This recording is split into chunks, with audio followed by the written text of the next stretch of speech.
ইসরায়েলকে লক্ষ্য করে শতাধিক ক্ষেপণাস্ত্র হামলা চালিয়েছে ইরান। এর মধ্যে কয়েকটি ক্ষেপণাস্ত্র ইসরায়েলে আঘাত করলেও ক্ষয়ক্ষতির বিষয়ে তাৎক্ষণিক কিছু জানা যায়নি।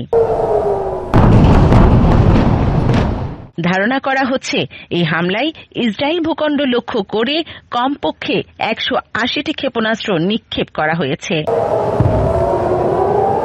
ক্ষেপণাস্ত্র হামলা শুরুর পরপরই ইসরায়েল জুড়ে সতর্কতা সাইরেন বাজতে শুরু করে। নিরাপদ আশ্রয়ের সন্ধানে ছুটতে থাকে ইসরায়েলিরা।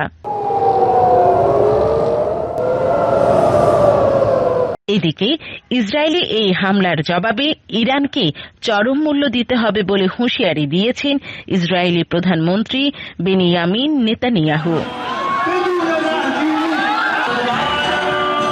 উল্লেখ্য, লেবাননে ইসরায়েলের বোমা হামলায় ইরান সমর্থিত সশস্ত্র গোষ্ঠী হিজবুল্লাহর প্রধান হাসান নাসরুল্লাহ নিহত হওয়ার পর এর বদলা নেওয়ার ঘোষণা দিয়েছিল তেহরান।